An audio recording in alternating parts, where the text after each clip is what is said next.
अस्सलाम वालेकुम जी dear students. आज जो हमारा टॉपिक है वो series capacitance and low frequency response, ठीक है। पेज नंबर 313 है। तो आपको पता है कि एम्पलीफायर के साथ जब भी हमने कैपेसिटर लगाए थे, कैपेसिटर कपलिंग जब लगाई थी, जिस तरह C1 जो कैपेसिटर है, इसी तरह ये आउटपुट पे भी हो सकता है, लेकिन अभी हम सिर्फ लो फ्रीक्वेंसी रिस्पॉन्स और सीरीज़ कैपेसिटेंस की बात करेंगे। तो इनपुट साइड वाले कैपेसिटर पे हम फोकस कर रहे हैं, ठीक है। तो the lower cut off frequency of an amplifier is affected by capacitance connected in series with signal flow path, ठीक है। सीरीज़ में हम जो कैपेसिटर लगाते हैं एक्स्ट्रा, जो डीसी और एसी को फिल्टर करता है, उसकी हम बात कर रहे हैं, ठीक है। The most important example series connected capacitance is the amplifier input and output coupling capacitors, ठीक है। इनपुट पे भी हो सकता है, आउटपुट पे, दोनों हम लगाते हैं, ठीक है। Eight low frequency the reactance of these capacitor becomes very large. आपको पता है कैपेसिटिव रिएक्टेंस जो होती है एक्स सी, जिसको हम कहते हैं 1/ωc, ठीक है। तो एट लो फ्रीक्वेंसी, जितनी फ्रीक्वेंसी लो होगी तो ये कैपेसिटर की जो कैपेसिटिव रिएक्टेंस होती है वो वेरी लार्ज होगी। So the significant portion of the AC signal is dropped across them. तो जितनी जितनी फ्रीक्वेंसी लो होती जाएगी उतना ज़्यादा इनके क्रॉस ड्रॉप होता जाएगा। As the frequency approaches to zero, अगर लो करते करते हम ज़ीरो पे पहुंच जाते हैं तो व्हाट हैपन, ओपन सर्किट हो जाएंगे।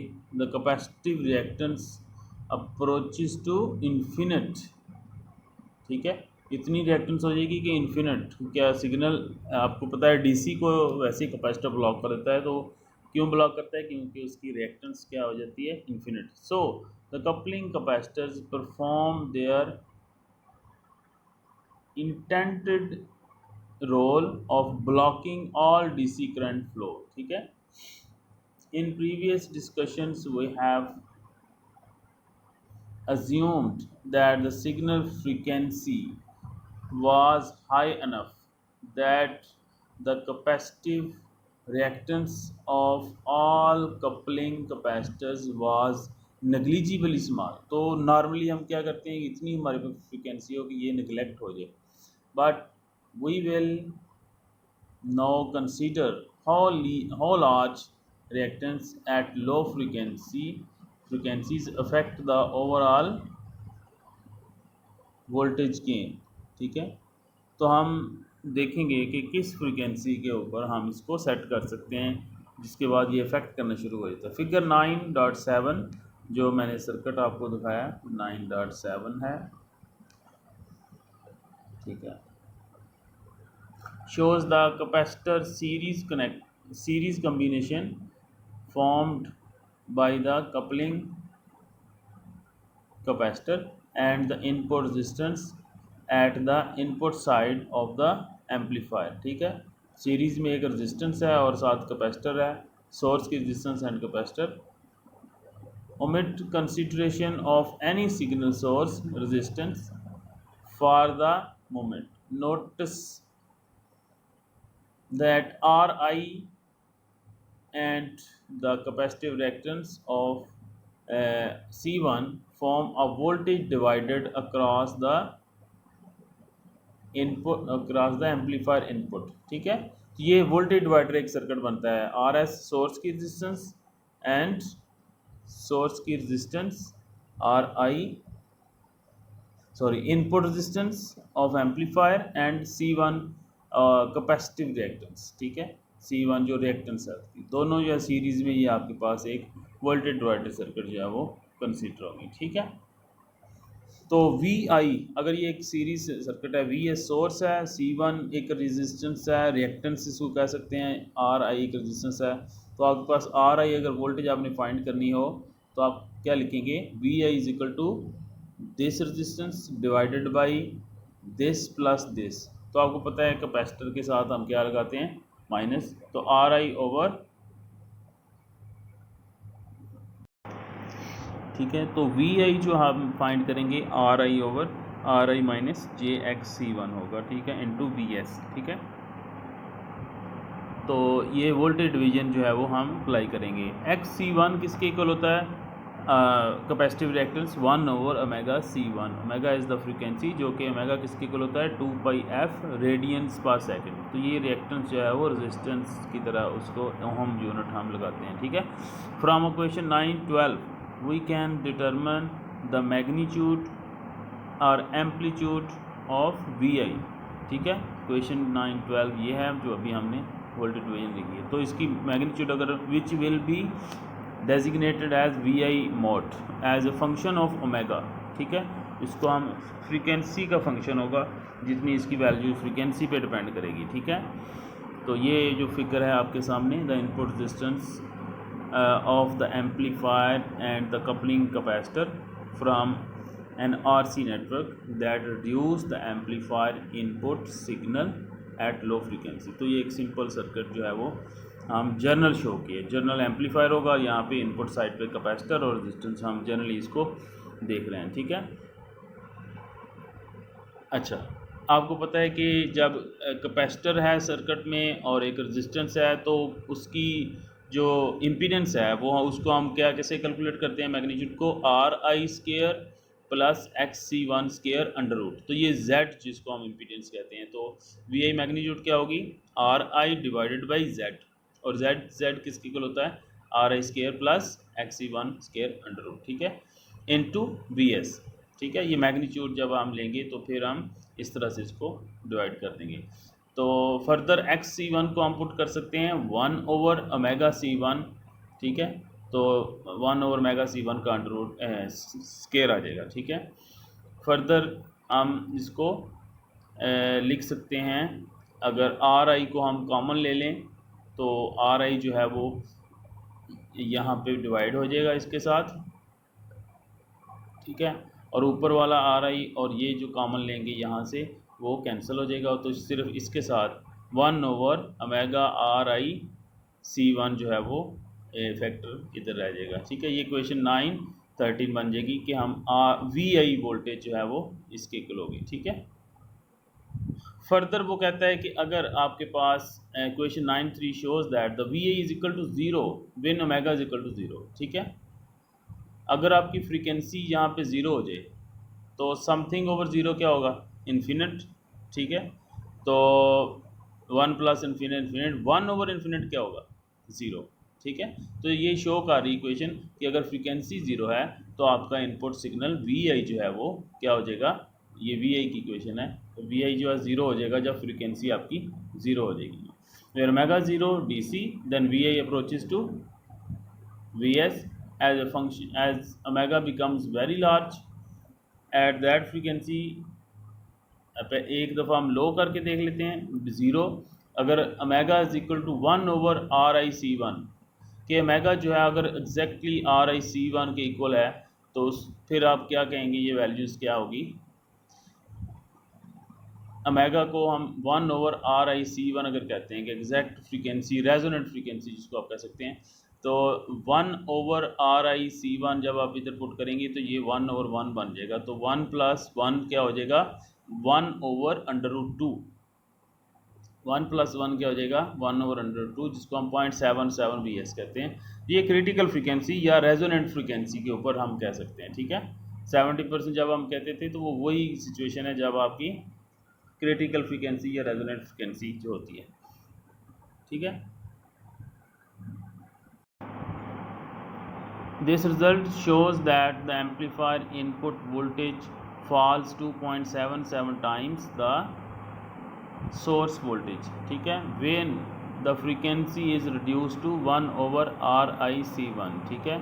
जब आपकी फ्रीक्वेंसी इसकी इक्वल हो जाएगी इस पॉइंट पे पहुंचेगी 1 ओवर RCA, जिसको हमने क्रिटिकल फ्रीक्वेंसी भी कहा था या रेजोनेंट फ्रीक्वेंसी, तो उस वक्त 0.77 टाइम्स ऑफ BS हो जाएगी। Therefore if there are no other frequency sensitive component, सिर्फ एक ही कैपेसिटर है अफेक्टिंग द इनपुट सिग्नल, सिर्फ एक ही कैपेसिटर है। The level of overall gain from the source to output is 0.707, यानी कि 0.707 times its mid band value हो जाएगा। ठीक है, अगर एक कैपेसिटर है तो जितनी आपकी कहता है वैल्यू रिड्यूस हो जाएगी ओवरऑल गेन से। Meaning that the 1/RI C1 radiance is lower cut off frequency. It is an exercise at the end of this chapter to show that the lower cut of frequencies is the frequency at which the capacitive reactance XC1 equal to RI। तो circuit में एक RI है और C1 है, तो resonant frequency पे हम क्या कहते हैं, कैपेसिटिव रिएक्टेंस रेजिस्टेंस के इक्वल हो जाती है इस क्रिटिकल फ्रीक्वेंसी के ऊपर। ठीक है,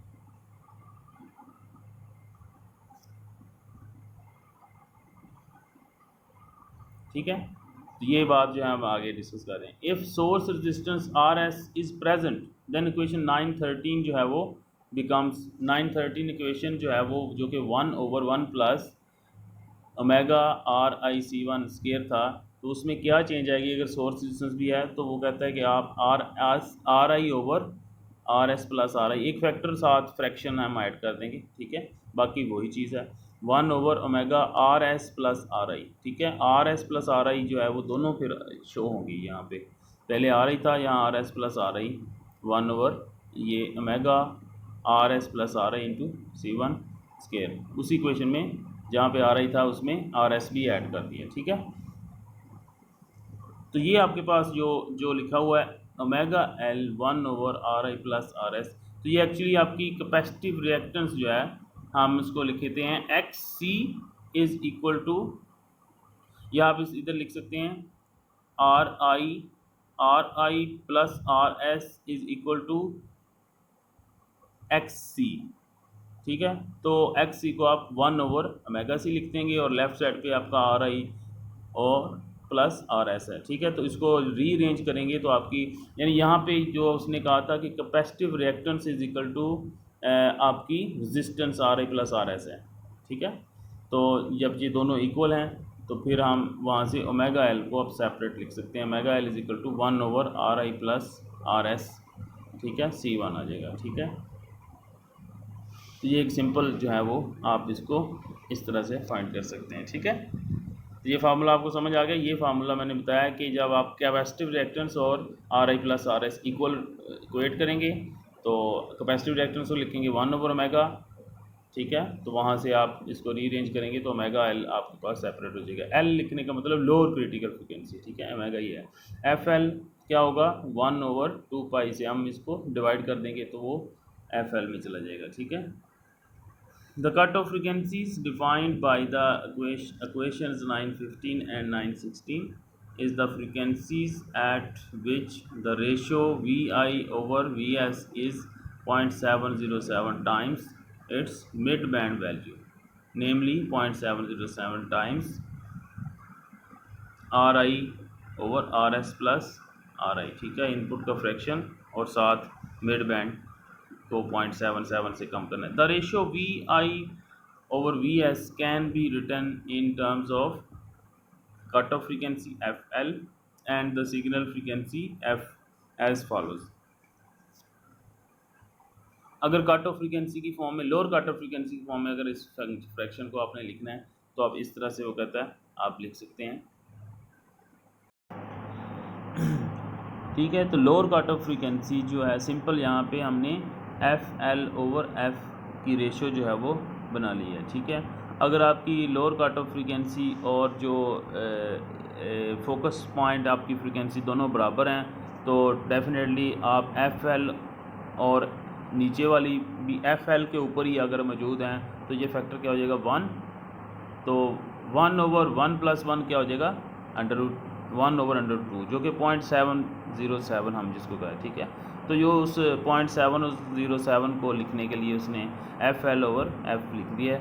अगर आप उस FL से नीचे जाएंगे तो डेफिनेटली ये फैक्टर क्या होता जाएगा, बढ़ता जाएगा, तो 1/समथिंग इंक्रीज़ होने से आपका फ्रैक्शन जो है वो ज़्यादा होता जाएगा। ठीक है, तो वैल्यू मैग्नीट्यूड मिड बैंड की कम होती जाएगी, ठीक है। फ्रीक्वेंसी नीचे है आपके पास, जितना एफ़ को आप डिक्रीज़ करेंगे उतना ही ये फैक्टर क्या होता जाएगा, ओवरऑल फैक्टर क्या होता जाएगा, डिक्रीज़, जिसकी वजह से आपका जो सोर्स का जो सिग्नल है वो कम होता जाएगा, ठीक है। तो के जो है यहाँ पे वही सोर्स का कांस्टेंट है, R I over R S plus are आई। ये वाला फैक्टर जो है वो फ्रीक्वेंसी पे डिपेंड कर रहा है, जिसको हमने क्रिटिकल फ्रीक्वेंसी पे 0.707 या 1/√2 का है, ठीक है।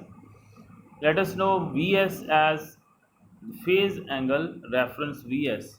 अगर आपने फेज़ शिफ्ट देखना है कि इस कैपेसिटर की वजह से कितना फेज़ शिफ्ट आया, तो आप उसको कर सकते हैं डिटरमिन। अगर आपका सोर्स का कहता है फेज़ ज़ीरो है, कोई उसमें शिफ्ट नहीं है, and compute the phase of V I as a function of frequency. तो वी आई का चूँकि डेफिनेटली चेंज है, वो कैपेसिटर में से गुजर के जा रहा है। फ्राम इक्वेशन 9-12 वी आई को आप लिख सकते हैं टेंजेंट आर्क टैन लिख सकते हैं minus X C one over R I. तो आपको पता है जब भी आपके पास एक जिस तरह फ़िल्टर होता है या एक रेजोनेंट सर्किट है जिसमें एक रेजिस्टेंस हो और एक कैपेसिटर हो, तो आप कैसे उसका एंगल फाइंड करते हैं, imaginary component over real component. तो इमेजिनरी कंपोनेंट क्या है, capacitor X C one, real component क्या है, रेजिस्टेंस आर आई।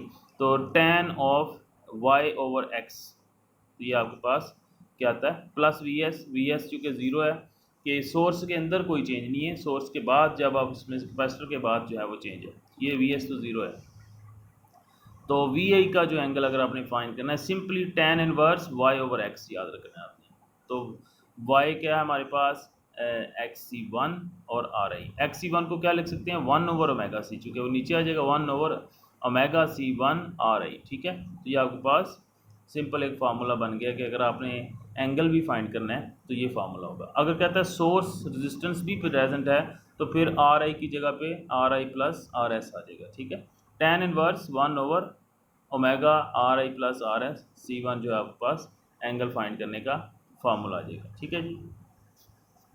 तो यहाँ तक हम इसको एंड करते हैं, और आपने जो एग्ज़ाम्पल जो है वो सॉल्व करनी है आज, सिंपली एग्ज़ाम्पल 9.5 जो एग्ज़ाम्पल अभी आपने मुझे सॉल्व करके देनी है, और आपकी जो नेक्स्ट एग्ज़ाम्पल 9.6 जो है वो आपने एज असाइनमेंट करनी है, ठीक है। अभी वो एग्ज़ाम्पल सिंपल है, आपने खुद ही सॉल्व करनी है, सॉल्व एग्ज़ाम्पल है, आप मुझे करके अभी व्हाट्सएप कर दें, ठीक है। शुक्रिया, थैंक यू।